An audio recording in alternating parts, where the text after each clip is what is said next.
Summer టైంలో ఫంక్షన్స్కి వెళ్ళాలనిపించట్లేదా? భయం వేస్తుందా రెడీ అవ్వాలంటే? దానికి కారణం సమ్మర్ ఆర్ టెంపరేచర్ కాదండి, మీ స్కిన్. సమ్మర్ వచ్చేసింది, ఫంక్షన్స్ ఉన్నాయి, వెడ్డింగ్స్ ఉన్నాయి, కానీ సమ్మర్లో ఫంక్షన్స్ వెళ్ళాలి, స్వెట్ వచ్చేస్తుందా, ట్యాన్ స్కిన్తో ఎలా ఫంక్షన్స్కి వెళ్ళాలి అని మీరు ఆలోచిస్తున్నారా?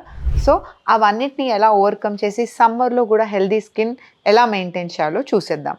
మెయిన్గా మన స్కిన్ సమ్మర్లో డల్ అవ్వడానికి రీజన్ వచ్చేసి ట్యాన్, పిగ్మెంటేషన్ అండ్ డీహైడ్రేషన్ అండి. డీహైడ్రేషన్ని మనం కాంబాట్ చేయాలి అని అంటే మినిమం 2 నుంచి 3 లీటర్ల నీళ్ళు తాగడం అలవాటు చేసుకోండి. రెండోది సీక్రెట్ టిప్ అండి, cream based or oil based moisturizers కాకుండా జెల్ బేస్డ్ మాయిశ్చరైజర్ వాడితే మీకు స్వెట్ అన్నది త్వరగా రాదు అండ్ స్కిన్ కూడా షైనీ అండ్ నీట్గా అనిపిస్తుంది. థర్డ్ వచ్చేసి మీరు good SPF, proper SPF use చేస్తే మీ స్కిన్ కూడా ఈజీగా ట్యాన్ ఇంకా పిగ్మెంటేషన్ అన్నది అవ్వదు.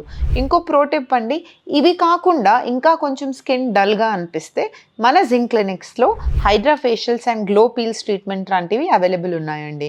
ఇవన్నీ చేసుకొని మీరు హ్యాపీగా with a glowing skin without any tan, pigmentation లేకుండా మీరు అన్ని ఫంక్షన్స్ కూడా అటెండ్ అవ్వచ్చు.